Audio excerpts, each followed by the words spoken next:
Hola, ¿cómo están? Muy buenas noches. Bienvenidas, bienvenidos a CNN Prime. Hoy nos va a acompañar en el estudio de CNN Chile el ministro de Educación, Nicolás Cataldo. Hay muchos temas que conversar de la agenda educacional. Además, hubo noticias, estuvo con su ex compañera de gabinete, Maya Fernández, cuya acusación constitucional fue rechazada hoy. Hay cosas que están pasando en Magallanes muy preocupantes. Santiago no es Chile y hay miles de niños todavía que han estado un buen tiempo sin clase. Así es que hay harto que conversar. Agenda abierta y vamos a tener una información exclusiva en momentos aquí en el CNN Prime de CNN Chile, pero comencemos de inmediato con estos titulares. Con 28 votos a favor, el senador de RN Manuel José Osandón se quedó con la presidencia de la Cámara Alta tras la división que se dio en Chile Vamos. El Evópolis, Felipe Kast, quien también postulaba al cargo, logró 21 votos. En tanto, la vicepresidencia de la corporación quedó en manos del PPD Ricardo Lagos Weber tras enfrentar a UDI Iván Moreira. La Cámara de Diputados rechazó la acusación constitucional en contra de la exministra de Defensa Maya Fernández, interpuesta por la fallida compraventa de la casa de Salvador Allende. La oposición criticó la presencia en la sala de 4 ministros, entre ellos el de Interior, quienes sostuvo que el libelo carecía de fundamentos. Diversos operativos desarrolla Carabineros a esta hora para dar con el autor del homicidio de un empresario de 72 años a quien le dispararon en la comuna de Quinta Normal. La Fiscalía aseguró que no había antecedentes de amenazas previas y que sospecha que el asesino habría estado esperando a la víctima. Y en el deporte, tras el empate ante Ecuador, la NFP fijó para el viernes una reunión clave entre Pablo Milad y Ricardo Gareca. Mientras el DT asegura que su intención es mantenerse en el cargo, el dirigente reconoce que en caso de despedir al técnico, la indemnización sería millonaria. Bueno, todo esto y mucho más, aquí comienza CNN Prime.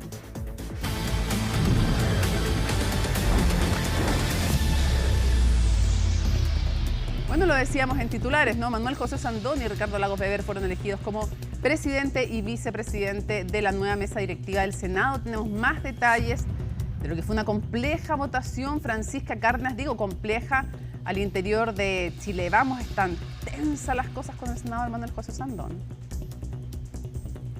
¿Qué tal, Mónica? ¿Cómo estás? Muy buenas noches. Sí, una oposición, un Chile Vamos dividido, al menos en esta votación. De hecho, todavía no se va de acá del Senado el senador Manuel José Osandón de Renovación Nacional, quien finalmente, como tú lo decías, se queda con la presidencia de la Cámara Alta con 28 votos a favor, a comparación con los 21 que recibió el senador de Evópolis, Felipe Kast, luego de varias negociaciones. Esto se venía negociando hace ya varias semanas, Mónica, cómo iba a estar Chile Vamos y los distintos votos también del oficialismo, que fueron claves. Fue el oficialismo quien finalmente le da este triunfo al senador Manuel José Osandón por lo que iba a ser también esta negociación de la vicepresidencia, que a comparación con la Cámara de Diputados es solamente una vicepresidencia. Durante esta semana fue presentada la renuncia del senador Ruminot de Renovación Nacional, del senador Matías Walker, que encabezaba la vicepresidencia, y luego de eso continuaron, estas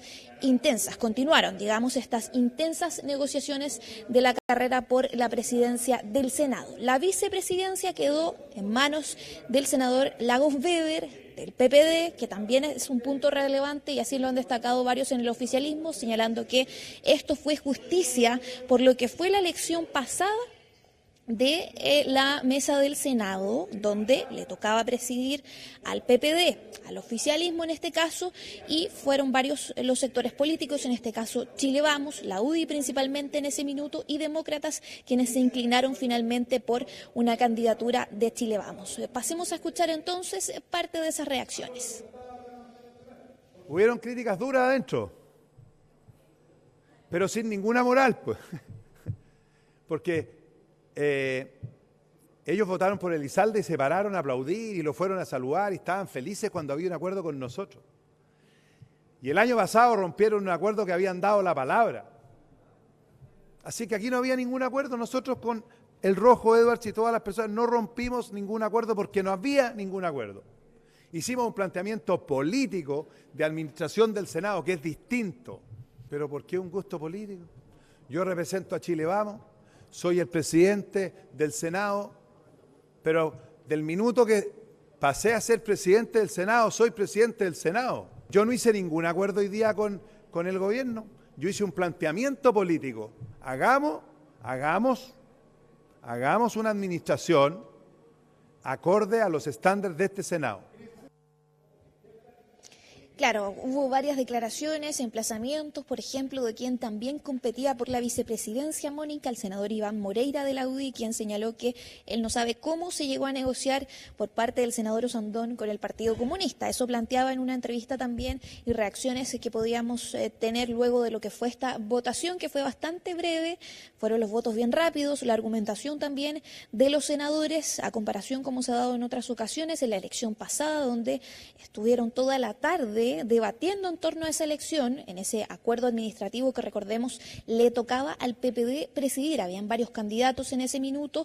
De hecho, el candidato del PPD era el senador Pedro Araya, quien hoy no quiso dar su voto para que la senadora Paulina Núñez de Renovación Nacional presidiera la Comisión de Constitución del Senado. Las comisiones, tanto de Constitución como de Hacienda, son claves tanto en la Cámara de Diputados como también en el Senado y se relacionan 100% con lo que es la elección de la mesa del Senado, con las elecciones de las autoridades, porque ahí se comprometen cupos en las presidencias y también de los integrantes en torno a lo que es el acuerdo administrativo de quien le tocaría presidir. ¿Por qué no le quisieron dar los votos a la senadora Núñez?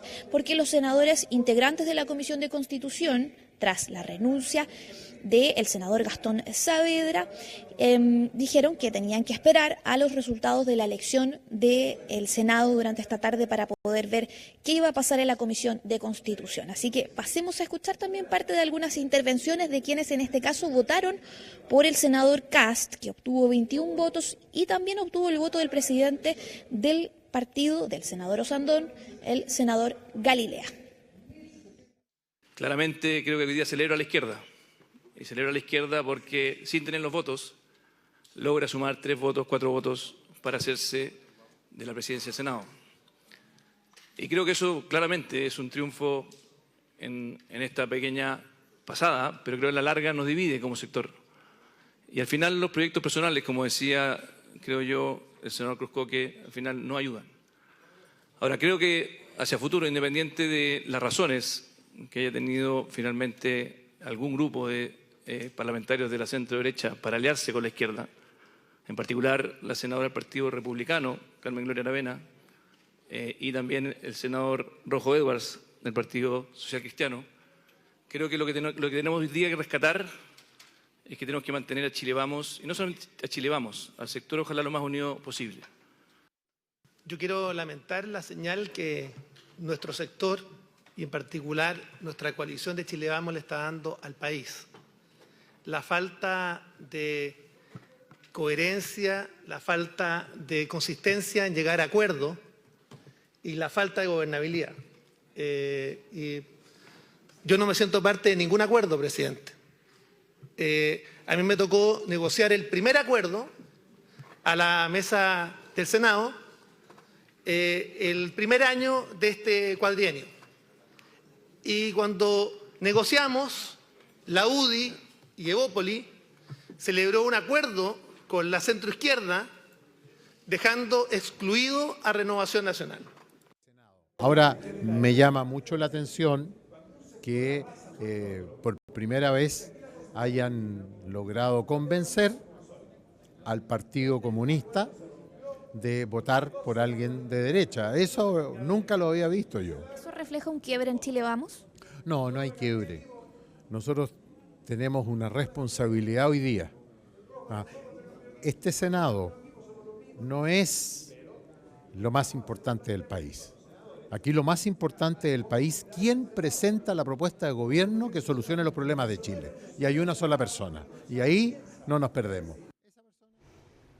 Yo te digo que deberías haber pasado por, iba a decir una cadena, cualquier cadena de cine, Francisca, para comprarles cabritas al oficialismo, porque comían cabritas mientras se peleaban.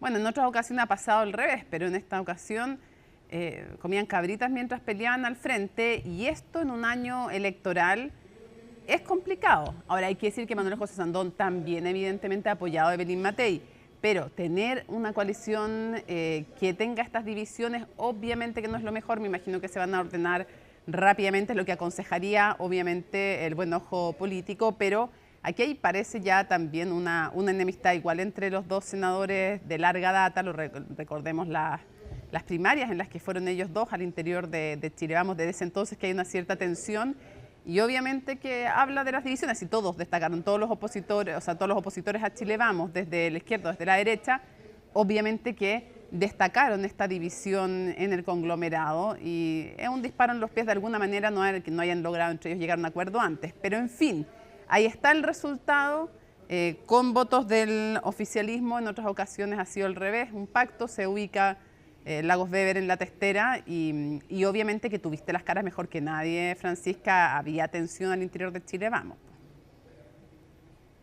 Claro, y es parte también, Mónica, de las consecuencias de no respetar el acuerdo administrativo, que la verdad no se ha respetado ni en el Senado ni en la Cámara de Diputados, se va dibujando, digamos, con el tiempo y no se respetó el turno, digamos, del oficialismo durante la elección pasada del PPD. En ese momento, Mónica, recordemos que el senador Pedro Araya llegó hasta con su familia para presenciar lo que iba a ser la futura presidencia del Senado, donde él tenía confianza de que iba a tener los votos para poder presidir el Senado en ese momento, pero ahí hubo algunos descuelgues, también faltó convencer más tal vez a parlamentarios de demócratas, por ejemplo, de Chile Vamos, que después se inclinaron por volver a tener una presidencia de su propio sector. Recordemos que el anterior a José García Ruminot fue el senador Coloma, de la UDI, por lo tanto lo que se decía que el turno era y se tenía que respetar para el oficialismo, en este caso para el PPD. Eso no se hizo y es por eso que algunos dicen que hoy fue la revancha, algunos lo calificaron como que se hizo justicia, por ejemplo, durante esta jornada, pese a que no es la presidencia del oficialismo, sino que más bien la vicepresidencia en este caso que la va a tener el senador Lagos Weber. Así que pasemos a escuchar justamente qué dijo la presidenta del Partido Socialista, Paulina Bodanovich, que es una de las representantes del oficialismo. Lo que hemos visto en la tarde en el Senado es la incapacidad de la derecha de ponerse de acuerdo. Una incapacidad que, si la trasladamos al futuro, hace ver la posibilidad, la escasa posibilidad de gobernabilidad que ofrece al país.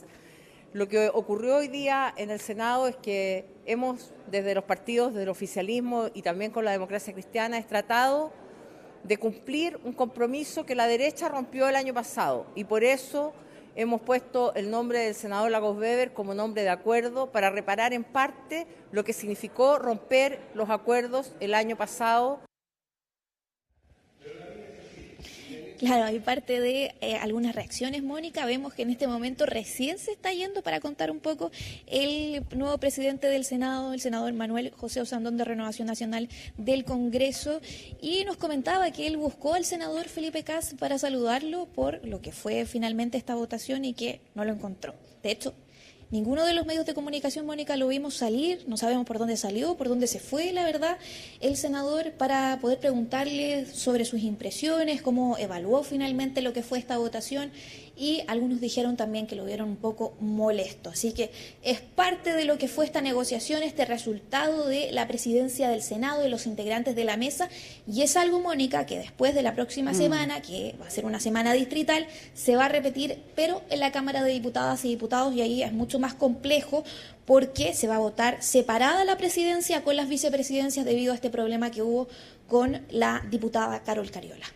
Sí, y te iba a decir que hay una, creo yo, especial, va a ser interesante ver eso mañana, molestia con Carmen Gloria Aravena, porque recordemos que Carmen Gloria Aravena postuló y fue electa senadora en la Araucanía gracias a que, entre comillas, porque así se dice electoralmente, la arrastró Felipe Kast.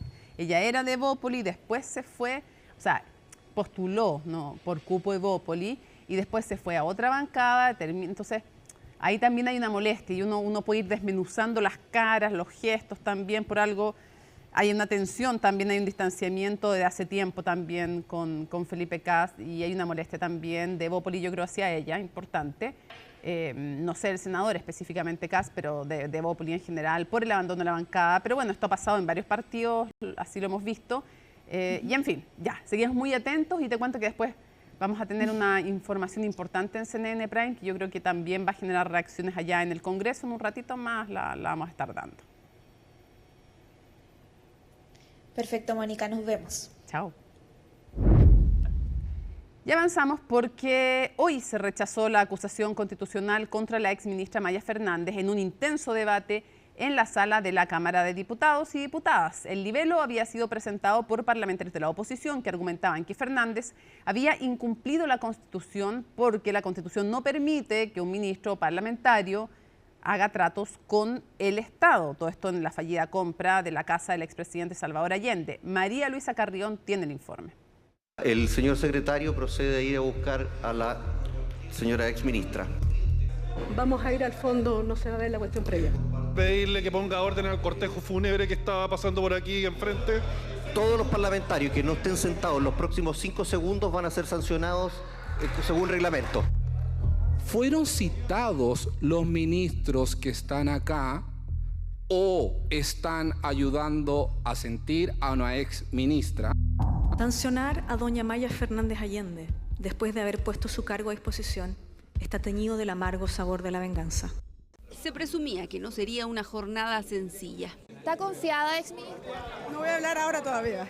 Solamente queríamos transmitirte nuestra buena energía, nuestro buen ánimo. Buen ánimo de la bancada del Partido Socialista que se reunió con su otrora secretaria de Estado minutos antes de enfrentar a la sala del Congreso que votaría una acusación constitucional en su contra por, según los parlamentarios que la presentaron, infringir la Constitución.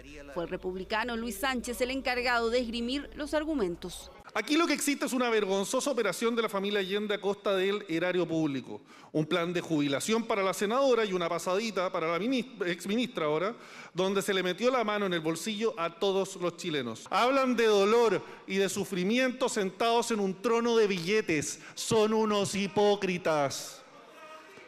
Este es el legado de Salvador Allende y la Unidad Popular. El parlamentario dividió su exposición entre los aspectos jurídicos y políticos, entrando de lleno el corazón de la acusación, luego de que la exministra Maya Fernández rechazara comenzar por la cuestión previa. Tras él vino el turno de la abogada de la también exdiputada. No hay engaño. Todas las acciones realizadas por el Poder Ejecutivo, por el Congreso, por la Contraloría, fueron transparentes y legalmente autorizadas en cada instancia.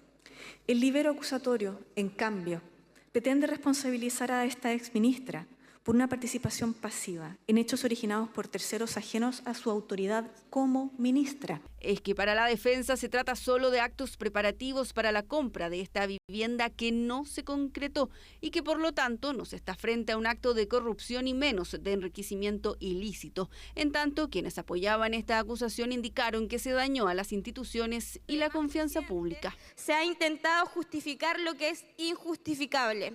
Este hecho, lejos de ser una simple irregularidad administrativa, refleja una grave falta de diligencia en la gestión de los recursos públicos. Siempre las diputadas o diputados acusadores se hacen presentes en la comisión para entregar argumentos y decir lo que estimen conveniente. En este caso, ninguno de ellos, presidente, ninguno de ellos apareció por la comisión. Resultado de la votación. Por la afirmativa, 64 votos, 70 en contra. Rechazado. Y así se cerró al menos este capítulo por la fallida compra de la casa ubicada en Guardia Vieja y que perteneció al expresidente Salvador Allende. Creo que lo que correspondía y lo que hicieron y lo que hizo el equipo de abogados que me acompaña fue dar un argumento jurídico, que es lo que corresponde a una acusación. Lo que no corresponde siempre es dañar a una familia. Quienes me conocen saben que yo jamás hablo de la familia de nadie. Y me voy muy tranquila. A cualquiera persona que le agreden a su familia siempre duele. Muchas gracias. Esto porque en más de una ocasión se hizo referencia al gobierno de su abuelo. Maya Fernández escuchó el rechazo de la acusación en compañía de 4 excolegas, secretarios de Estado encabezados por el ministro del Interior, un hecho que fue cuestionado por varios parlamentarios. Respecto a esta sesión, insisto, que se haga la autocrítica los que presentaron una acusación infundada.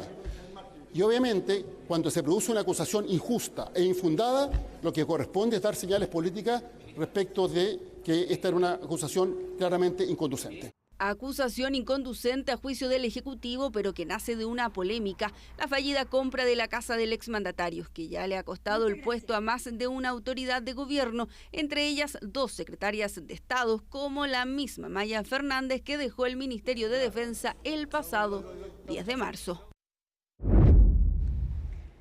Bueno, un importante operativo de carabineros en las comunas de La Pintana y Peñaflor con el objetivo de desbaratar bandas criminales. Felipe Hernández tiene más detalles. Felipe, te escuchamos. Buenas noches.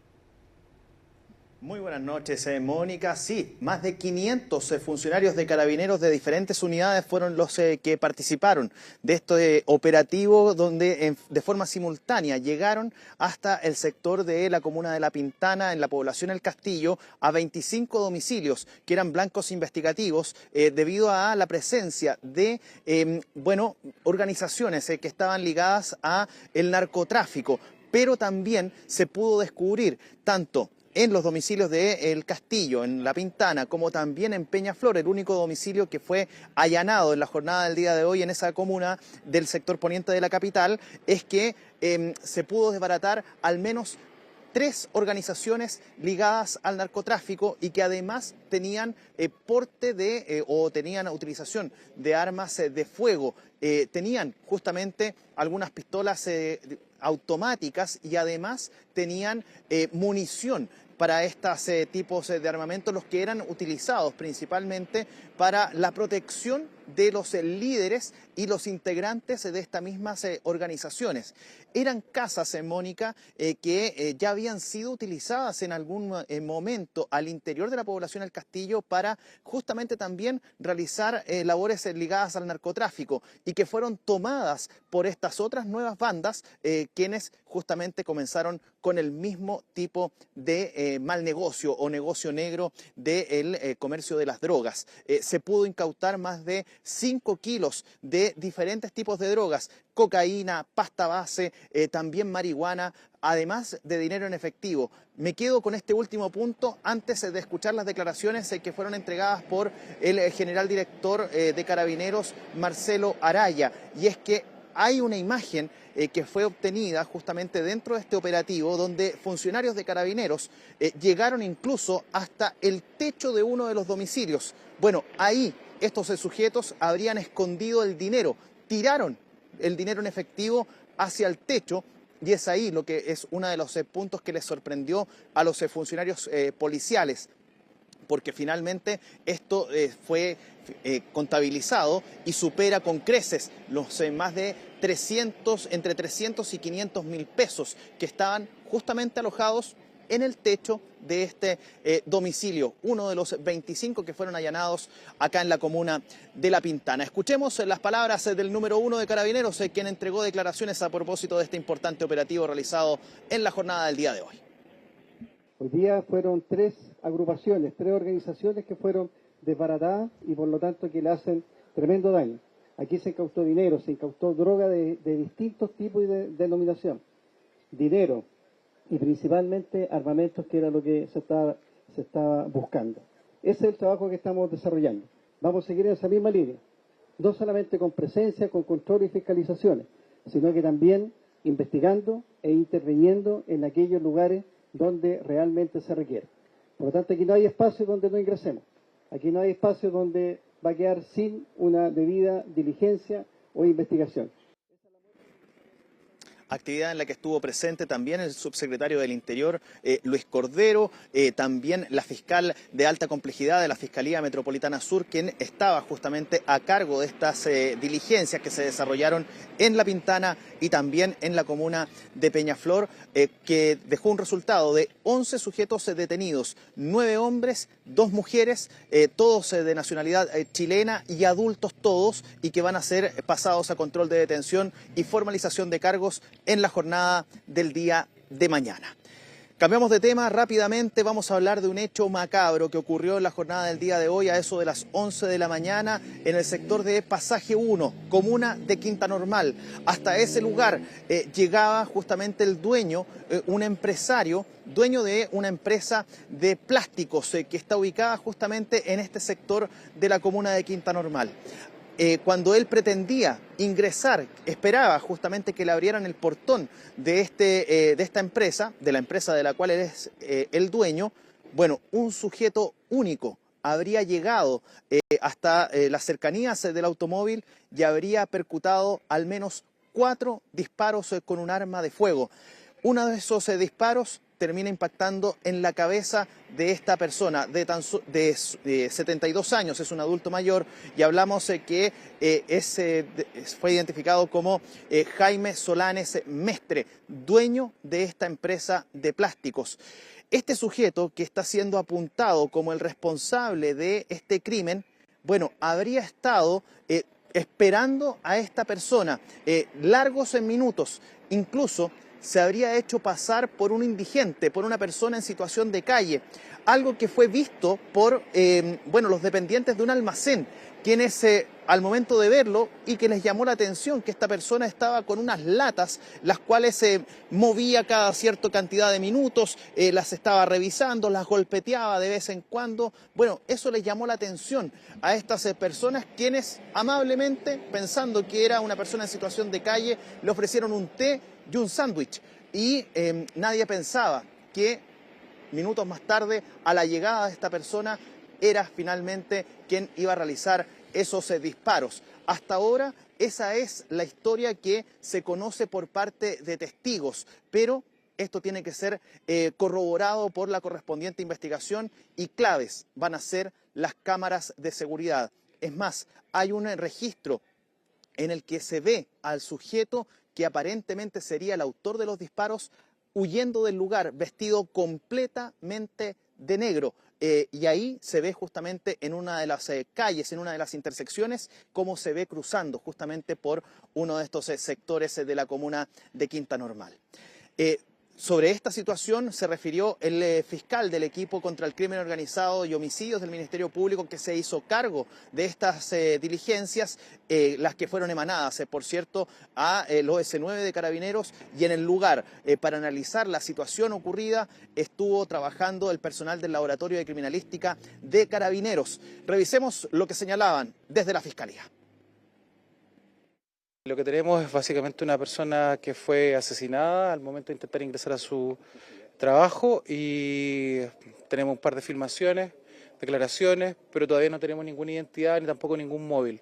Todo eso todavía está en investigación. Al menos por ahora tenemos solamente una persona, pero hay que seguir verificando las cámaras y el entorno del lugar. Creemos que podría haberla estado esperando. No tenemos ninguna noticia, ninguna extorsión. Por ahora todavía estamos identificando el motivo, el móvil que podría tener esta.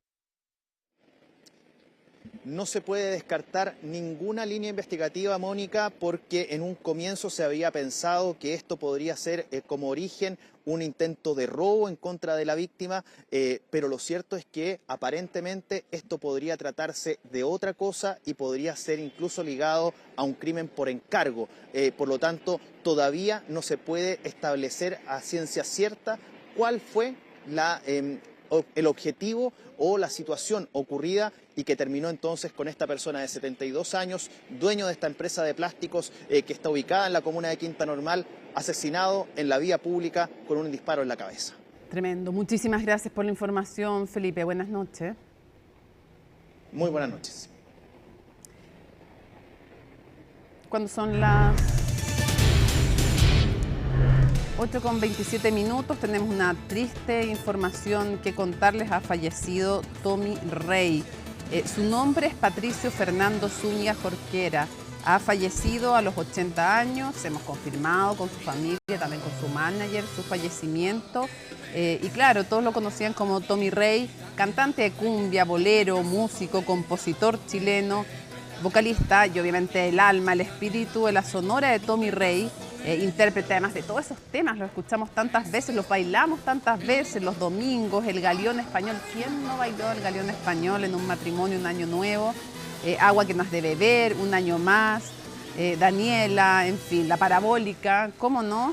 Así es que obviamente que un abrazo a su familia, a sus amigos, al mundo musical que obviamente está de luto. Estamos de luto también los chilenos porque ha fallecido a los 80 años Tommy Rey. Por primera vez en el Festival de la Canción de Viña del Mar. Nos vamos a la pausa y al regreso aquí en el estudio va a estar con nosotros el ministro de Educación Nicolás Cataldo. Agenda abierta aquí en CNN Prime. Está con nosotros en el estudio el ministro de Educación Nicolás Cataldo. Muchísimas gracias por acompañarnos. No, gracias a ti por la invitación, Moni. Hay otros temas de educación y políticos que queremos conversar con usted, pero despejemos algo antes de la jornada. ¿Qué le pareció el rechazo de la acusación constitucional en contra de su ex compañera de gabinete, la ex ministra Maya Fernández? Bueno, era lo que se esperaba, no habían fundamento, una de las acusaciones constitucionales, una más de acusaciones constitucionales rechazadas. Yo espero que además esa no sea la forma de resolver ese tipo de controversias. Me parece que el uso de la herramienta de la acusación constitucional, que es correcta, es legítima, es una herramienta que tiene el Congreso, se usaba para casos que realmente lo ameritan y espero que en el futuro esto permita ir ordenando de mejor manera la relación entre el Congreso y el Ejecutivo.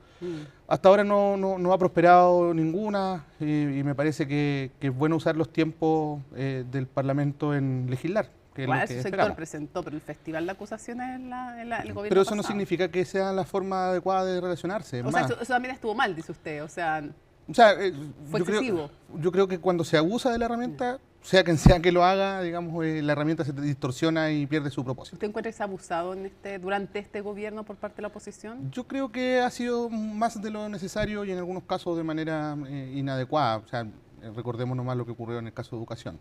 Bueno, con su predecesor, sí. Y también en el gobierno pasado, por parte de la entonces oposición, ¿hubo excesos? Probablemente, a pesar de que yo no estaba trabajando en el Parlamento en ese tiempo, estuve más distante, pues estaba en el mundo municipal me tocó indirectamente en un caso que fue el de la ministra Cubillo.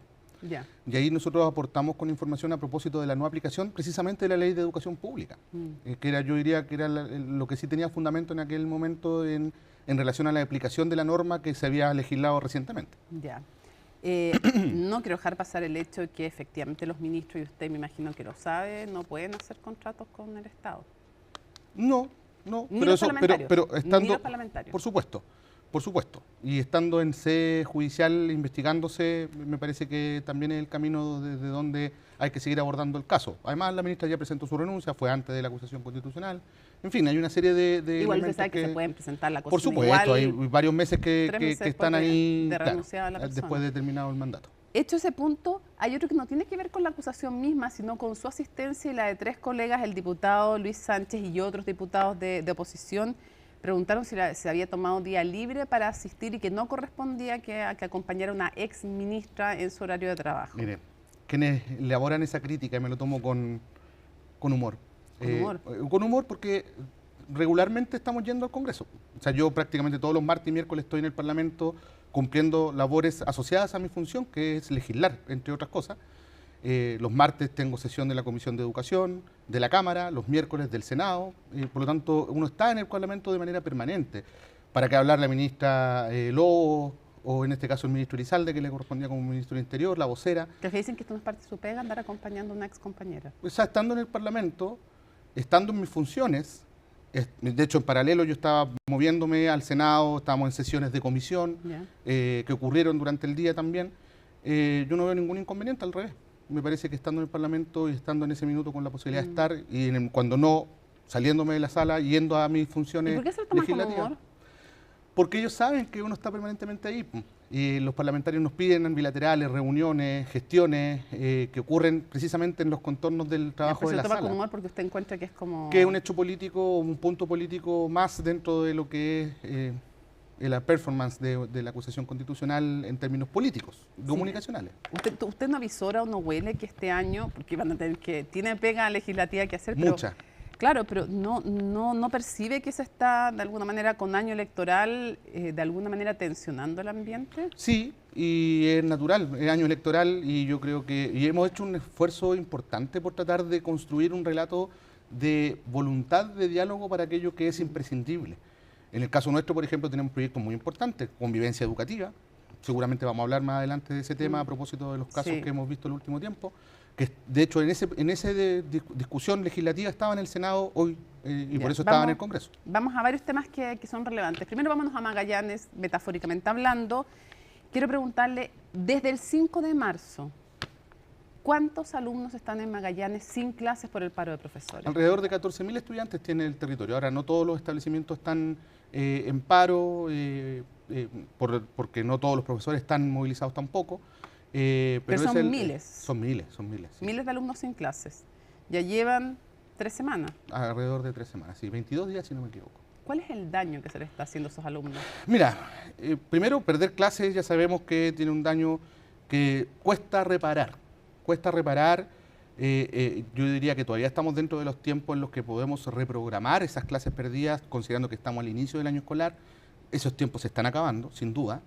Y me parece clave que esta movilización se ponga cuanto antes. O sea, están en el límite de no poder recuperar las clases. Va a llegar el momento en que eso no va a poder ocurrir, porque, o sea, ojo, el calendario escolar, en la recuperación de clases ocurre tanto en la temporalidad de lo que dura el año escolar, que generalmente llega hasta mediados del mes de enero, la extensión, lo que significa, no significa que estemos con clases hasta mediados de enero, sino que el año escolar, cuando ya las escuelas se van cerrando, los profesores y los asistentes de la educación se van de vacaciones, es más o menos mediados de enero. Y por otro lado, también durante el año se puede recuperar clases incluso los sábados. Existe esa posibilidad, todo depende de cómo se formule el calendario de recuperación. Pero hay un límite de lo que se por puede supuesto, recuperar, están ahí cerca de la quemada. Las horas no son infinitas, digamos, la semana tiene días y horas o sea, están en el límite de que no se pueda recuperar. Exactamente. Y en ese sentido, ¿cuál es su opinión general sobre un paro y las razones que dan? Los profesores están diciendo básicamente 2 cosas, alegan por sus remuneraciones y también alegan porque los asistentes de educación ganan más que los profesores. Yo quiero preguntarle cuál es su opinión general para que después vayamos a algunos puntos que ellos han hecho. Mira, yo no la comparto. O sea, creo que efectivamente la realidad de Magallanes es una realidad muy particular. Antes del traspaso, recordemos que el servicio local parte el 1 de enero del 2024 con el control de las escuelas, es decir, hasta el 31 de diciembre del 2023 eran municipales, ¿ya? Y la discusión previa al traspaso tenía que ver precisamente con los déficits que tenían los municipios antes de ser traspasados. Es decir, eran municipios que ya estaban con mucho estrés financiero para llegar a cumplir con los compromisos remuneracionales. Incluso una de las comunas del territorio, de las más grandes, ¿no? Natales, Puerto Natales, generó deuda previsional. Yo tuve al alcalde de Punta Arenas muchas veces en mi oficina cuando fui subsecretario de Educación, gestionando recursos para este déficit. Subdere. Cuando fui subdere también, ¿no? Porque fui subsecretario de Educación. Sí, pues además subdere. Después fui subdere también, lo tuve muchas veces, y cuando ya asumí como ministro también. Es más, tuvimos un compromiso que se hizo sentado en mi oficina con los gremios, con los parlamentarios de la zona. Había un déficit antes del traspaso, dice usted. Y el compromiso fue que a nadie se le iba a mermar sus derechos adquiridos, es decir, todo lo que se había generado antes, producto de negociaciones que a mi juicio fueron irresponsables, porque la ley los protege, pero eso iba a significar que íbamos a tener que asumir un déficit que estimábamos en más de 20.000 millones en aquella época y que el año pasado significó cerca de 25.000. 25.000 millones. Un segundo. Primero hay un punto que usted hace. Usted dice, los compromisos que el alcalde adquirió... Los alcaldes. Los alcaldes, sí, porque es toda la región de SLEP, sí, son varias comunas. Usted me dice, los compromisos económicos que los alcaldes de Magallanes, de la región, adquirieron con los profesores eran irresponsables. Fueron irresponsables porque de hecho no tenían recursos para poder solventar esos gastos. Otra cosa es si son legítimos o no. Yo quiero distinguir. Sí, está bien, porque pero nadie los obligó a negociar, ¿no? O sea, había negociaciones regladas porque hay una característica, tanto en Magallanes, o sea, tanto en Punta Arenas como en Natales, ambos son corporaciones municipales y por tanto los trabajadores asistentes de la educación tienen derecho a negociación colectiva. Sí, claro. En general, si uno mira los problemas de déficit presupuestarios que tienen los municipios a nivel nacional, se concentran en comunas que se administran por corporaciones. ¿Habrá tenido que ver con que eran años electorales? No lo sé, porque fueron procesos acumulativos en el tiempo, ¿no? De hecho, en el caso más emblemático del caso Magallanes, es que uno de los municipios que negoció aumentos de los sueldos bases, pero con efectos posteriores al traspaso. O sea, comprometieron al SLEP. Claro, en cuyo caso esos beneficios se definieron inoponibles. ¿Qué significa eso? Que no es de cargo del servicio local, sino que se le descuenta al municipio del fondo común. Entonces, primer tema que usted dice, los compromisos de los alcaldes que adquirieron con los docentes fueron irresponsables porque no tenían cómo pagarlos, básicamente. No, claro, por supuesto. Primero, eso. Aumentaron el déficit, dice usted. Y nos hicimos cargo de ese déficit. Pero de igual manera los docentes dicen, queremos aumento de remuneración y además creemos que no está bien que los asistentes de educación ganen más que nosotros. ¿Qué le parece a usted? Usted dice, yo no comparto este paro.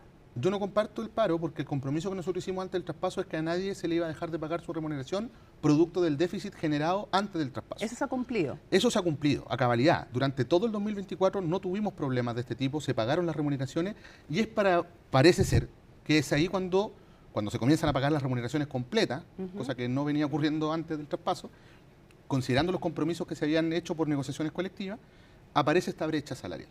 Entonces, ahí es donde los profesores dicen, bueno, algunos asistentes ganan más que nosotros, en promedio ganan más que nosotros, y eso hay que corregirlo.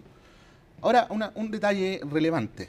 Pues si ese grupo de asistentes de la educación ganaban más que los docentes porque tenían derecho a negociar colectivamente en el contexto de ser administraciones de corporaciones municipales. Quiero hacerle una pregunta, porque un segundito, porque tengo, tengo una duda, porque es importante,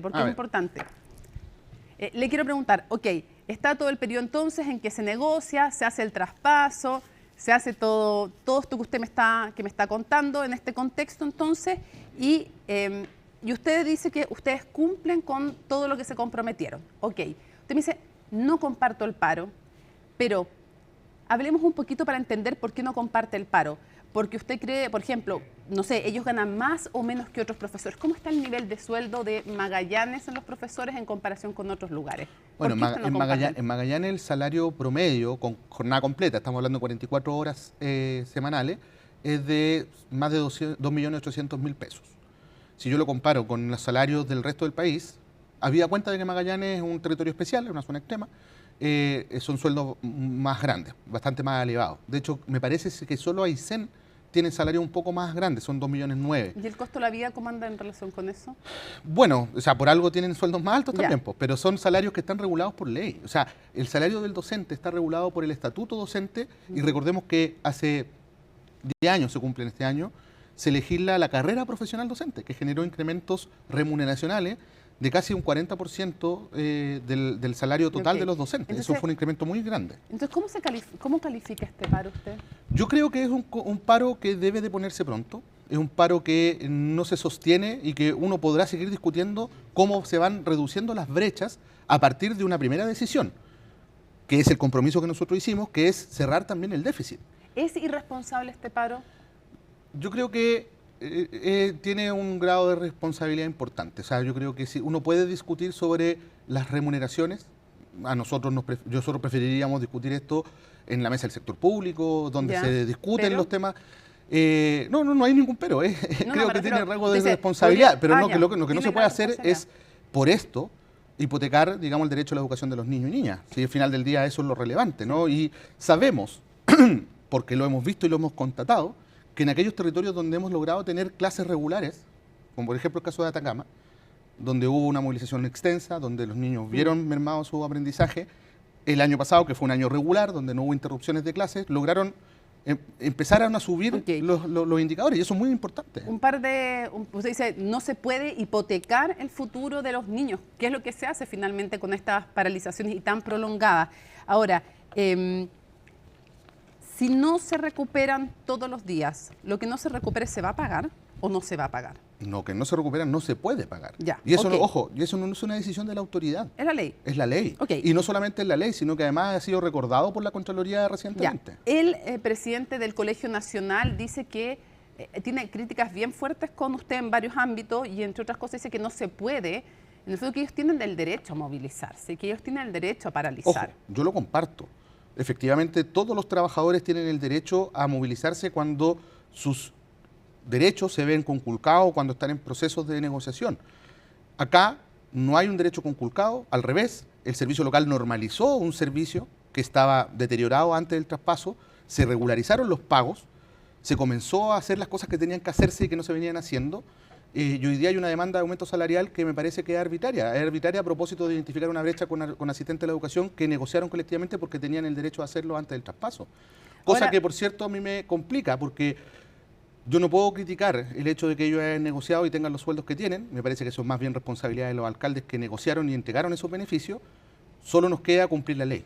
Y en este caso los derechos hay que respetarlos. ¿Usted, al igual que el presidente de la República, también tiene una mala impresión del director de la SLEP de Magallanes? Creo que él es muy responsable de lo que ocurrió. Muy responsable. Responsable, o sea, muy responsable, sí, claro. Porque efectivamente él lo que hizo fue levantar una promesa de evaluar este aumento salarial.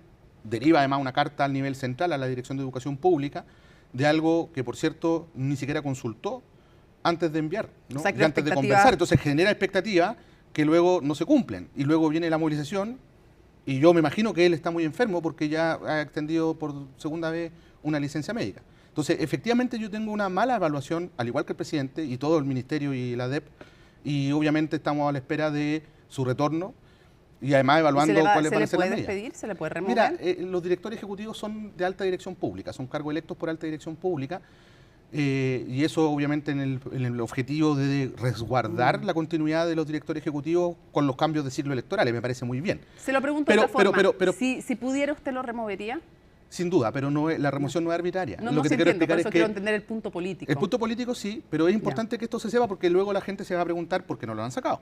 Bueno, porque no pueden. Porque hay procedimientos que llevar adelante que se tienen que cumplir por ley, porque si no, claro, lo vamos a sacar, pero después va a volver. Por eso, o sea, van a hacer, usted nos puede decir, nos puede anunciar que van a hacer los procedimientos que corresponde para sacarlo de su cargo. Por supuesto que sí, eso es algo que yo personalmente le pedí a la Dirección de Educación Pública evaluar y estudiar. ¿Qué le pediría usted a la dirigencia nacional, que lo ha criticado usted también en este y en otros temas? Dice que sus soluciones son lentas, que usted tiene mucha voluntad de diálogo, pero que las soluciones son lentas, entre otras cosas.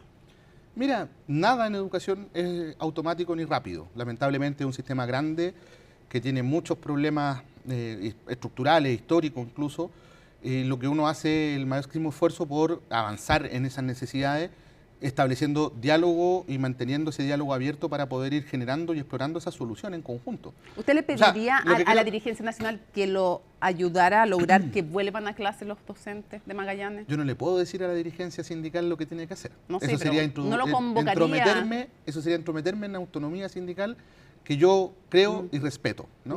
Ahora, lo que sí creo es que este debate hay que canalizarlo por la vía... Pero no un sindicato, puede ser todo el colegio de profesores, a eso me refería. Sí, pues, pero el colegio actúa como sindicato. Ya, okay. Usted sabe que fue... La autonomía de hecho, el colegio de profesores de las organizaciones es creado sociales como alternativa al Sindicato Único de Trabajadores de la Educación. Ya, entiendo. Pero entiendo. Vamos a otro tema entonces para que no se nos acabe el tiempo.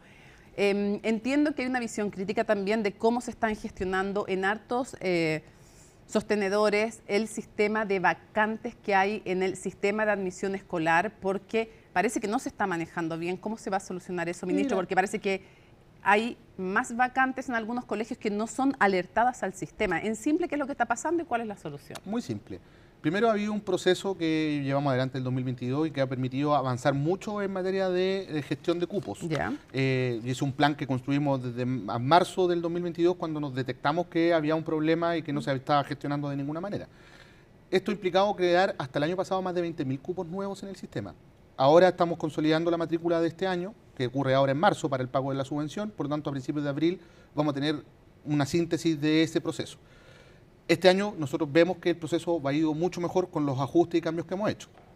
Ahora, salió una noticia, que yo me imagino que de ahí viene tu pregunta, Mónica, que tiene que ver con una circular que mandó el Ministerio de Educación a propósito de esta gestión de cupos en algunos establecimientos educacionales. Son 400, un poco más de 400 establecimientos educacionales, y esto es importante ponerlo en perspectiva porque efectivamente son más de 11.000 establecimientos educacionales los que tenemos a nivel nacional y por lo tanto estamos hablando de una pequeña porción de ellos. Pero por eso es que su rol en el Ministerio de Educación lo que le hace es pedir a los sostenedores y a los directores, porque nosotros no somos los sostenedores, de, oiga, hacer avanzar la lista. Circular, ¿hay sanción si es que no cumplen, no gestionan bien? Claro, porque ellos están mandatados por ley. Entonces aquí es donde la superintendencia tiene que fiscalizar que eso se cumpla. Ok.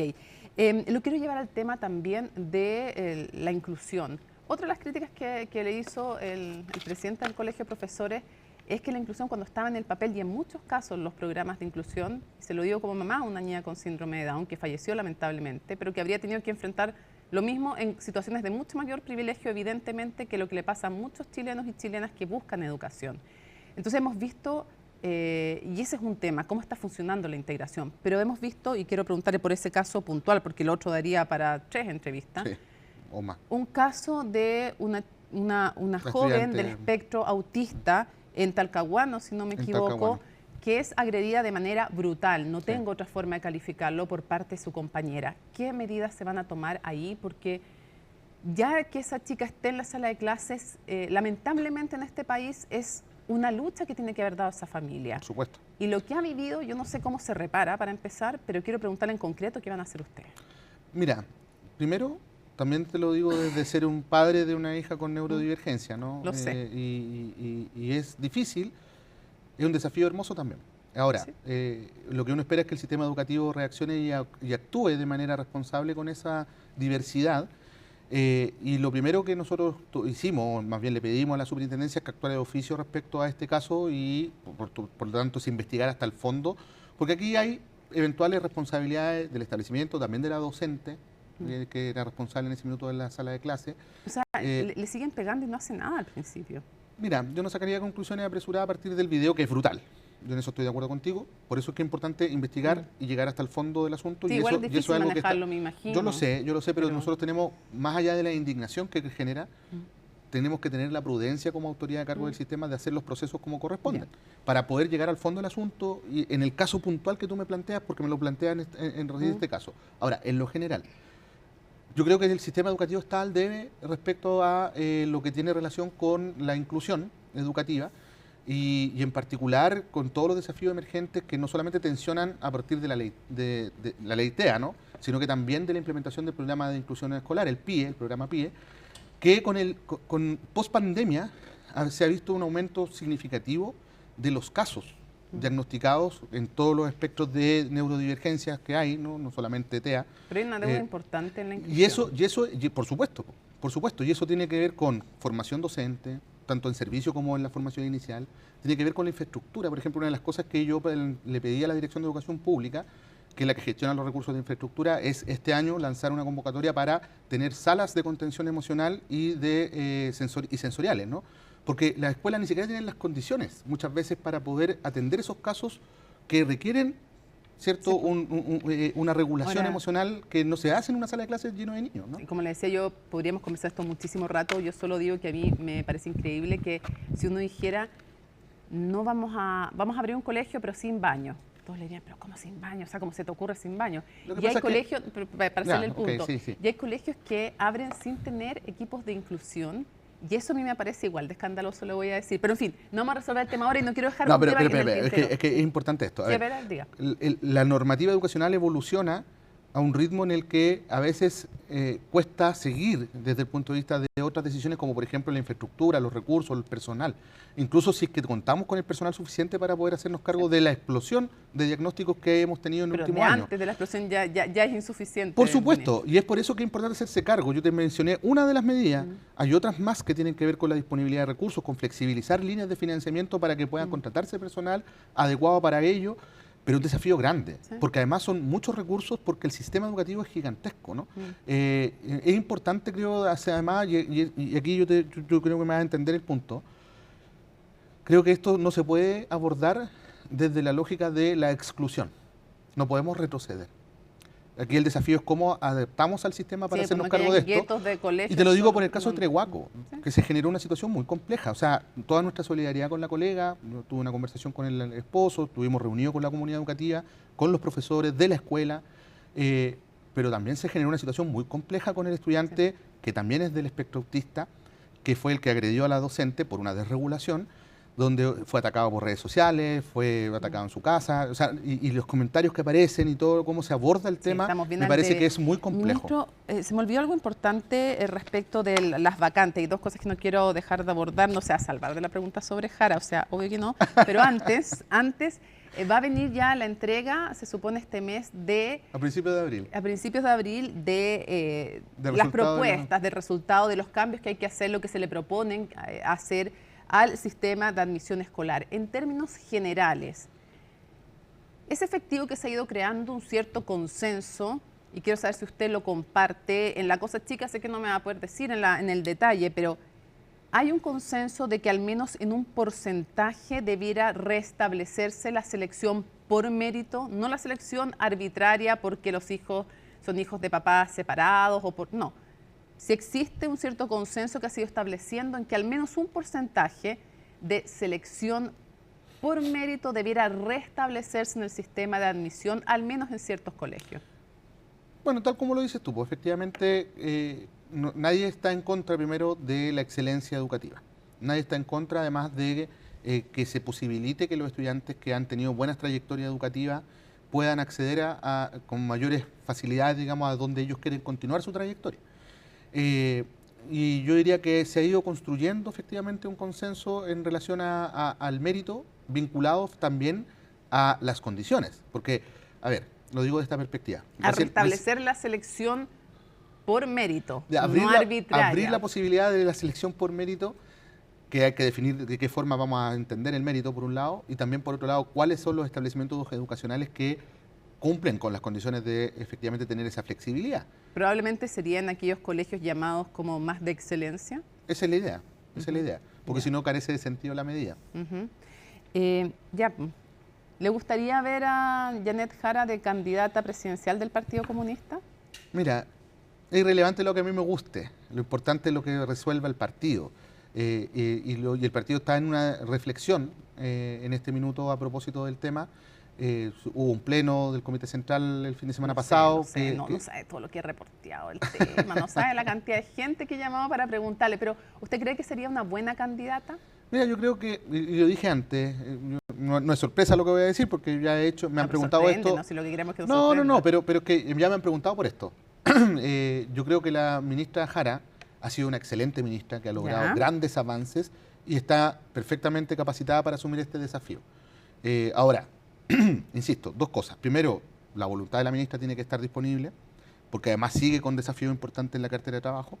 La voluntad del partido de que ella sea candidata o no, incluso la voluntad del partido de tener candidato presidencial propio es relevante y eso no está resuelto. Es que quiero preguntarle eso, porque hay un análisis también, yo creo que durante el fin de semana he conversado con 10 personas por lo menos de su partido.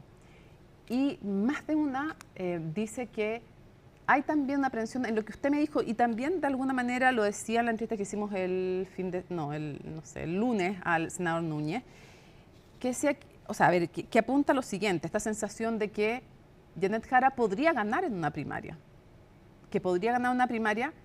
pero no necesariamente podría ganar en una primera vuelta, y se lo digo claramente recogiendo, por ejemplo, las palabras del senador Fidel Espinosa en la entrevista con Ivo Goich hace poquito, no Hoy es Noticia, decía, súper buena ministra, súper buena candidata, pero en Chile, decía, es difícil que un comunista llegue a la presidencia, al menos hoy día.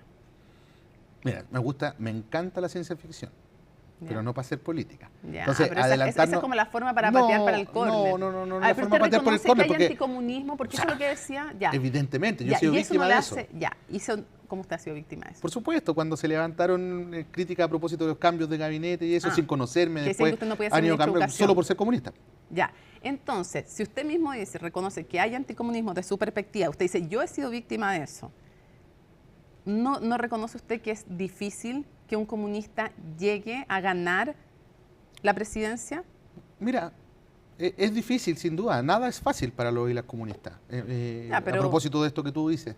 Pero eso no significa que no exista esa posibilidad cuando se encuentra, primero, el momento correcto, el representante que interpreta de mejor forma el sentir ciudadano, con el carisma, con el desplante, con las ideas, con la capacidad de impulsar estos sentimientos ciudadanos, y yo creo que eso ya se vio anteriormente en otros cuadros del partido, digamos.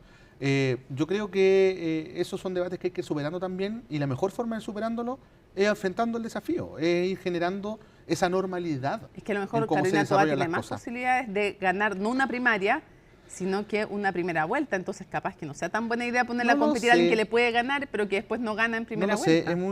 Es difícil, porque quien no gana una primaria, aquí ya estamos hablando de ficción, que no me gusta hacer política con ficción, pero ya que estamos en ese plano, sigamos en eso. Digamos, quien no gana una primaria, muy difícilmente gana una elección posteriormente. Eso requiere movilizar esfuerzos, convencer a mucha gente, aunar voluntades, lograr una acumulación de respaldos, de fuerza en definitiva, suficiente para poder dar ese primer paso. Entonces es muy difícil que una persona, con candidato o candidata, insisto, ya estamos hablando de la ficción, no me refiero ni a Carolina Toá ni a Janet Jara, pueda efectivamente pensar en proyectar un triunfo electoral en una primera o segunda vuelta si no logra superar primero el escollo de la primaria. Si yo se lo dije solamente porque usted me dijo no está zanjado ni siquiera que tengamos que llevar por supuesto, eso está abierto a la reflexión del partido que mandató a la Comisión Política a hacer esta reflexión y tomar una decisión para proponer un camino cuanto antes al Comité Central. Ministro, muchísimas gracias por habernos acompañado en CNN Prime. Que tenga muy buena noche. Igualmente, que tenga buena noche. Bueno, y justamente en medio de las definiciones presidenciales, el abanderado del Partido Nacional Libertario, Johannes Kaiser, descartó los trascendidos sobre un presunto acuerdo con republicanos para deponer su candidatura a la moneda. Esto con el objetivo, dicen, de viabilizar un eventual pacto parlamentario entre ambas colectividades y además los socialcristianos. De eso nos cuenta Colomba Eijols. No me voy a bajar, ¿lo entienden o no? A través de este registro en sus redes sociales, el candidato presidencial del Partido Nacional Libertario, Johannes Kaiser, echó por tierra las especulaciones que hablaban de un eventual retiro de su postulación para llegar a la moneda. Según había trascendido, la razón para tomar dicha decisión se basaba en las presiones que habría recibido desde otras colectividades, además de la opción que se le habría dado para postular al Senado por la Araucanía. Con Chile Vamos no hay conversaciones oficiales, con republicanos tenemos conversaciones en razón de las negociaciones parlamentarias. No tienen ningún asidero las especulaciones que han habido y son parte de una estrategia comunicacional para poner en duda el que yo esté dispuesto a llegar hasta las últimas consecuencias en mi candidatura. Candidatura que en diferentes encuestas se ubica en las primeras posiciones. Según un reciente sondeo realizado por Data Influye, Johannes Kaiser se instala detrás de Evelyn Matei con una diferencia de 7 puntos. Más atrás está Carolina Toá, dejando en cuarto lugar a José Antonio Kast. Ahora bien, estos últimos varían en sus porcentajes. Según la última encuesta a Plaza Pública de CADEM, el líder republicano supera a la exministra del Interior en menciones espontáneas. Los buenos resultados que obtiene José Antonio Kast y Johannes Kaiser son una buena señal para Chile. En ese sentido, tanto libertarios como republicanos tenemos el legítimo derecho de pretender que nuestros candidatos estén en la primera vuelta. Así lo han decidido ambas colectividades y es muy probable que así sea. En su momento, el diputado Kaiser, cuando anuncia su candidatura a la presidencia, él invita a todo el sector de la derecha y centro derecha a una primaria abierta, a lo cual se le cerraron todas las puertas. Lo que queda claro acá es que la inmensa mayoría de los chilenos hoy día manifiesta el apoyo a la candidatura de Johannes Kaiser a través del Partido Nacional Libertario. Colectividad que más temprano esta semana había interpelado a Chile Vamos por no haberse puesto en contacto con su candidato para realizar primarias amplias. Misma declaración que posteriormente también emitió José Antonio Kast. Todos saben que durante meses le hemos pedido a todos los candidatos de oposición una primaria de unidad. Si necesitan que le enviemos una carta certificada, así lo haremos. El diputado Kaiser, eso es su decisión, la de su partido. La verdad es que no voy a entrar más allá de especulaciones respecto a de las peleas que existen hoy día entre el Partido Republicano y el partido de Johannes Kaiser. Figura política que, según analistas, no tendría razones de peso para deponer su candidatura presidencial, especialmente dado el contexto de crecimiento que ha tenido su conglomerado. Está sonando la encuesta, incluso en muchas encuestas ya tiene una intención de voto mayor a la de José Antonio Kast. Y segundo, hoy día está liderando un partido que tiene bastantes militantes y esto implica cambios, por supuesto, implica un trasvasije de votos. Una proyección del diputado Kaiser que se está insertando en la conversación con el Partido Republicano para llevar una lista única parlamentaria, discusión a la que no se invitó a Chile Vamos. La espera se extiende al interior del Frente Amplio y del Partido Comunista. Ambas tiendas no han definido su precandidato a pesar de que queda poco más de un mes para que venza el plazo para inscribir primarias presidenciales. El diputado Gonzalo Winter y la ministra Jeanette Jara son parte de las figuras que podrían eventualmente asumir ese desafío. Los detalles con Macarena Román. Aunque presentó licencia para ausentarse de la Cámara entre el 24 y 26 de marzo, se pudo ver al diputado Gonzalo Winter en los pasillos del Congreso. Probablemente tiene que llegar a acuerdos personales. Su partido insistiría en levantar su nombre como precandidato presidencial. Presidente, ¿lo desilusiona no tener continuidad para el gobierno?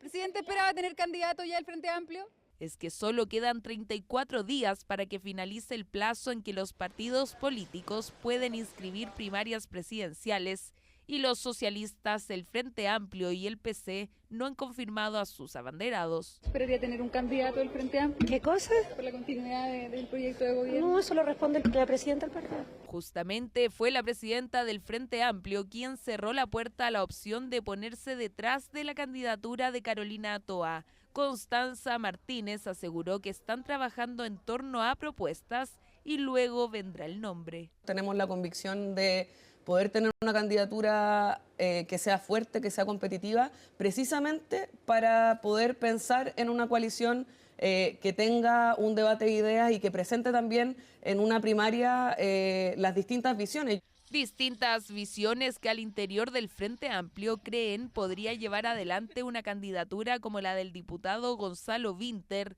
después del rechazo a la carrera presidencial por parte del alcalde Tomás Bodanovich. La ausencia de candidatos por parte del Frente Amplio sin duda es una mala señal política, ¿no? Puesto que el gobierno está intentando de señalar que ha obtenido logros políticos, ha hecho una gestión, y la principal fuerza política de apoyo no tiene ni siquiera una candidatura que pueda presentar a unas posibles primarias. Este legado de este gobierno va a ser difícil que pueda ser respaldado 100%, incluso por una candidata o por un candidato que venga del Frente Amplio. Y el Partido Comunista es otro que no la tiene fácil. Decidir su carta presidencial, si es que la hay, ha tomado más tiempo de lo esperado. Bien lo sabe la ministra del Trabajo, quien en caso de ser la elegida tendrá que dejar su rol como secretaria de Estado. Yo no tengo ninguna ambición de carácter personal. Los debates se están dando en los partidos, que no es el espacio del gobierno, y yo lo que espero en realidad es poder contribuir en la implementación de la reforma, porque costó mucho que saliera. Me gustaría mantenerme en el cargo y los demás deliberaciones son todas de futuro, nada de eso se ha discutido por ahora. Pero para algunos ya ha asumido actitud de candidata, el baile en la promulgación de la reforma de pensiones o su visita al Estadio Monumental abrieron más de una crítica. Janet Jara está actuando casi como una candidata en ejercicio, diría yo, de alguna manera. Vamos a ver si esto es producto de efectivamente una suerte de pre-campaña de la ministra Jara, o sin duda va a ser una decisión distinta a la del Partido Comunista. En el Partido Comunista, al parecer, no se ven aludidos. Insisten en que nadie los apurará, aunque el 30 de abril vence el plazo para inscribir los comicios primarios para llegar a la moneda. Sabemos nuestra forma de organizarnos, no solo de eso, sino que cuáles son nuestras preferencias. Tenemos claro que eso lo vamos a resolver al final de lo que signifique todo un proceso de construcción de un programa que permita proponer al pueblo de Chile cambios estructurales. Los nombres son los secundarios. Lo único concreto por ahora en el PC es que este jueves la ministra Jara estará desplegada en Concepción hablando sobre la reforma de pensiones, pero en la tarde debería volver a Santiago, ya que hay una nueva comisión política de su partido. Y en temas de la economía, otra vez el cobre llegó a un récord, escuchen bien, $5.27 la libra en sus contratos a un mes. Si bien en los próximos días y semanas puede volver a subir, lo más probable es que su valor se sitúe más cerca de los $4, como nos cuenta Fernanda Moya.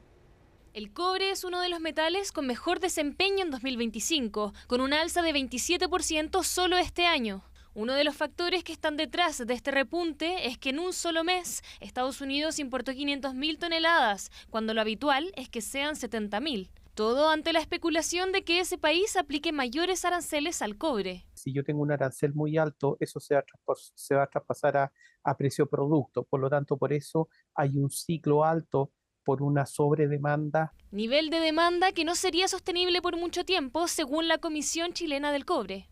Es posible que ocurra una leve corrección a la baja una vez que los productores estadounidenses empiecen a utilizar el cobre del que se abastecieron todo este periodo. Además, China, la segunda economía del mundo, busca reactivar su crecimiento proyectando un avance del PIB de 4,6% para 2025, lo que ha impulsado la demanda de cobre.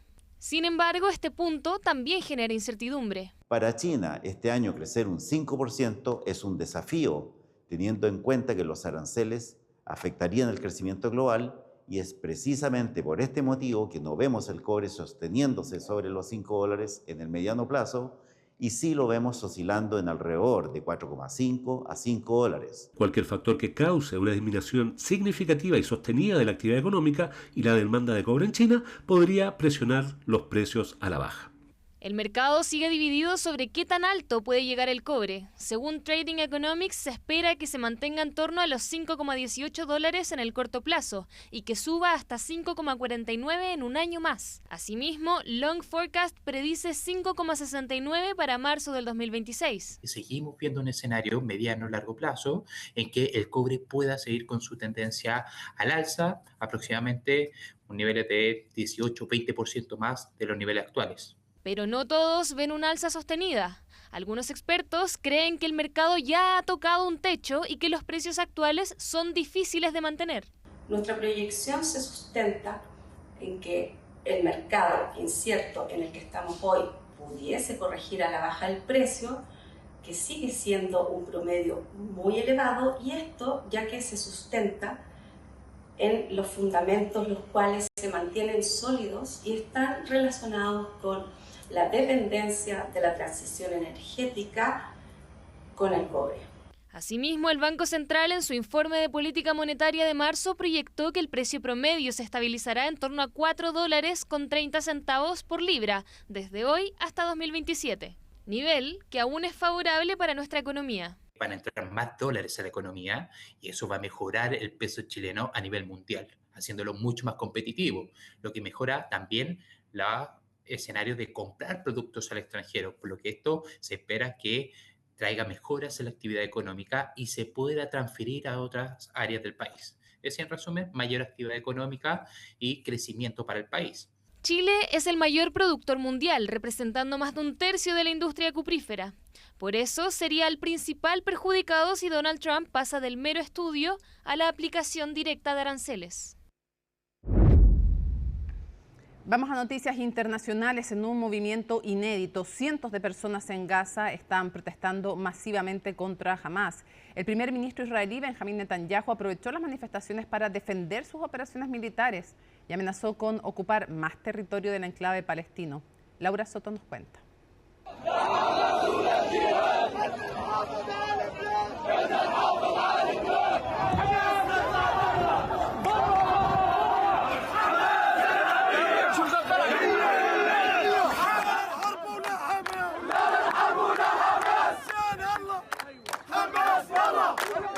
Escenas como estas son inéditas en un año y medio de guerra en Gaza. Es la primera vez que se registran protestas así de masivas contra el régimen de Hamás al interior del enclave palestino.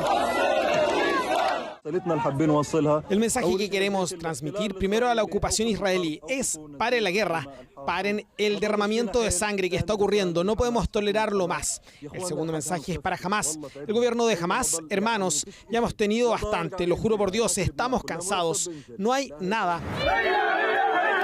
Las movilizaciones estallaron este martes en Beit Lahia, ubicada al norte de Gaza.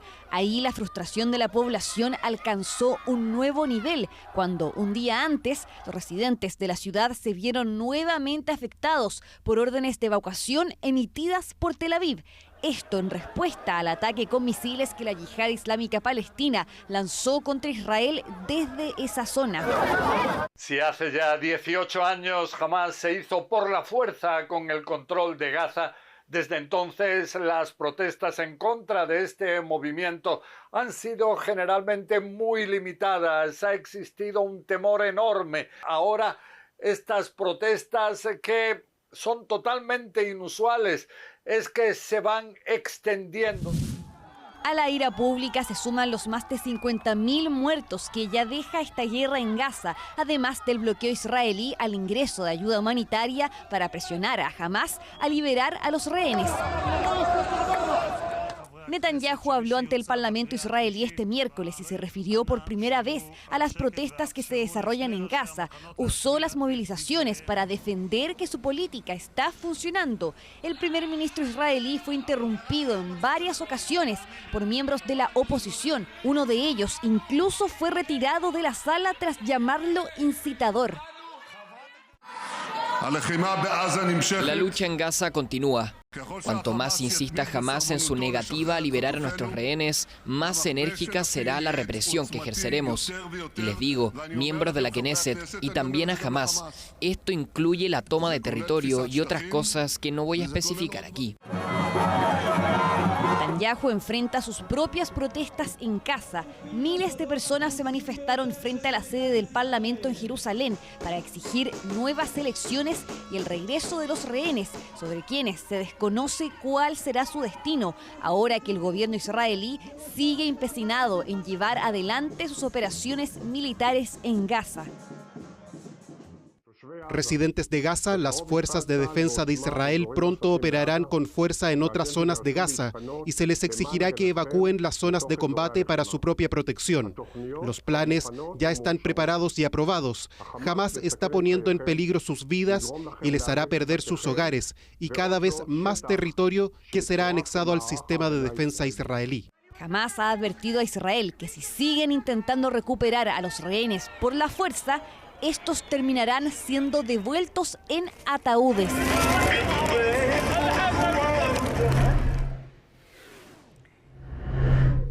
Esta es información exclusiva de CNN Chile.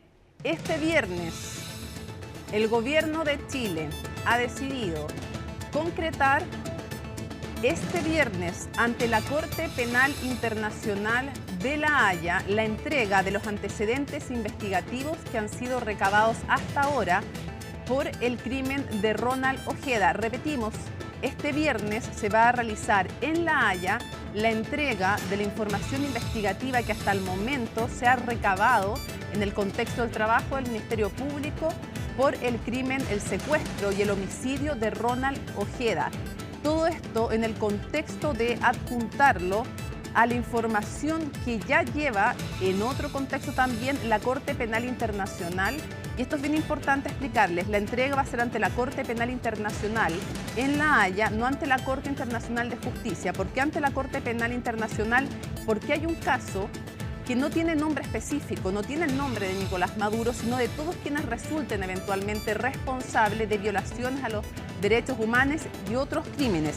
Importante aquello que va a ser el viernes en La Haya, va a estar el fiscal nacional, hasta el momento es lo que entendemos, y podría estar lo más probable el canciller Alberto Van Klaveren como jefe de la comisión. Es entonces muy relevante este caso. Había sido anunciado por parte de la entonces ministra del Interior, Carolina Toá, que se iba a entregar esta información, pero CNN confirma en exclusiva que este viernes se va a realizar la entrega de información ante la Corte Penal Internacional de Justicia en La Haya por parte de las más altas autoridades, tanto de Cancillería como del Ministerio Público chileno.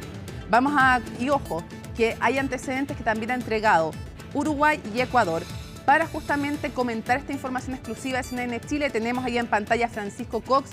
Francisco, muchísimas gracias por conversar con nosotros. Quiero destacar que es el único abogado chileno que ha litigado ante la Corte Penal Internacional, que es la que ve casos en contra de personas. La Corte Internacional de Justicia ve los problemas entre los estados. Y además es miembro de la Misión de Determinación de Hechos de Venezuela, creado por el Consejo de Derechos Humanos de la ONU. Muchas gracias por acompañarnos, Francisco. Brevemente, ¿qué te parece esta información que hemos confirmado? Había sido anunciado por la entonces ministra del Interior, pero confirmamos en exclusiva CNN Chile que el viernes se presentan los antecedentes investigativos que hasta el momento tiene Chile respecto del crimen de Ronald Ojeda. A ver, esto me parece que es una información muy relevante. Lo que hace Chile al aportar esta información es fortalecer e entregar información a la Fiscalía de la Corte Penal Internacional. Lo que es importante de destacar es que la Fiscalía de la Corte Penal Internacional obviamente busca cooperación de estados, pero juzga, como usted bien dijo, a personas, no a estados.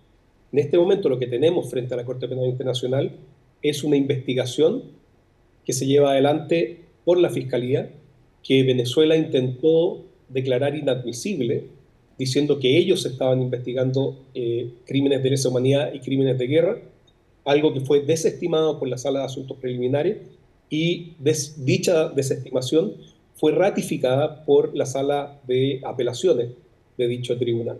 Y por lo tanto ahora la Fiscalía, a cargo del señor Karim Khan, tiene la investigación en sus manos, tiene delitos sustantivos que son, principalmente se ha centrado, por lo que hemos podido ver de las presentaciones, en tortura y detenciones arbitrarias. Esto lo que haría sería abrir un poco el foco con información que de alguna forma escapa a lo que se había estado analizando, porque lo que se había analizado por la Corte Penal Internacional era la situación interna de Venezuela. Este es un caso particular, si bien en la misión de la que yo participo, hemos detectado también detenciones de personas fuera de la frontera de Venezuela, fundamentalmente en Colombia, en la frontera de Colombia, que después las llevan a Caracas o las llevan a Venezuela, donde son detenidas arbitrariamente, pero en este caso es un caso más bien particular y, como digo, podría abrir el espectro de la investigación del fiscal Khan. Francisco, la noticia es que va a ser este viernes en La Haya con las más altas autoridades del Ministerio Público y también de Cancillería. Entonces quisiera justamente situar esta decisión, que es una decisión del gobierno de Chile, con un crimen además que implica a dos estados, porque esto se hace en territorio chileno y la tesis es que habría una motivación política. ¿Qué gravedad le atribuyes a este hecho y al crimen que podría abrirse, como dices tú, el espectro para el fiscal de la Corte Penal Internacional? ¿Y qué implica también esto? Porque tú has conocido en terreno lo que es tratar de investigar estos temas en México, en Venezuela. ¿Qué implica también para los dos países? O sea, hay una decisión política importante ahí. A ver, yo insisto sobre el punto de que esta es una investigación de personas, no de países. Sí. Ahora, sin duda que no se puede soslayar que al decidir un Estado, como el chileno, de presentar antecedentes que, según lo que hemos podido ver de las fuentes abiertas, de lo que ha declarado el fiscal Barros, quien ha hecho una investigación muy rigurosa y quien tiene un prestigio muy bien ganado en Chile, que dice que tiene antecedentes suficientes de la participación de Diosdado Cabello. En este momento, Diosdado Cabello es el equivalente al ministro del Interior de Venezuela. Es decir, es él quien ahora dirige las fuerzas de seguridad en Venezuela. Por lo tanto, esto apunta concretamente a una persona. Los antecedentes que va a entregar Chile, según lo que hemos podido ver, insisto, en fuentes abiertas, apuntaría a una persona concreta. Pero puede abrir la posibilidad de medidas intrusivas para el fiscal Khan en contra de eventuales personas como Diosdado Cabello, entre otros. A ver, dentro de las posibilidades de lo que puede hacer el fiscal Khan es efectivamente solicitar órdenes de detención. Perfecto. Hay dos modalidades a veces como se hacen esa solicitud de órdenes de detención. Él no puede, obviamente, al igual que en Chile, no puede decretar por sí y ante sí detener a una persona. Tiene que solicitarlo a la Sala de Asuntos Preliminares, quien evalúa los antecedentes entregados y quien decreta la detención o no de las personas. Recientemente hemos visto el caso del expresidente de Filipinas, que había una orden de detención que no se conocía, que no era pública, a diferencia de lo que ha hecho el fiscal Khan anunciando las órdenes de detención solicitadas y que han sido otorgadas contra el primer ministro de Israel, el presidente de Rusia. Entonces, aquí podría haber una solicitud de detención sin que nosotros sepamos, o alguna pública a través, pero insisto, esto lo decreta la Sala de Asuntos Preliminares. Francisco Cox, muchísimas gracias por ayudarnos a comprender esta información que estamos dando exclusiva. Este viernes se entregan los antecedentes ante la Corte Penal Internacional. Muchísimas gracias y buenas noches. Muchas gracias por la invitación. Pausa y regresamos. Miércoles 26 de marzo, así estuvo nuestro país y el mundo. Somos CNN Chile. Buenas noches.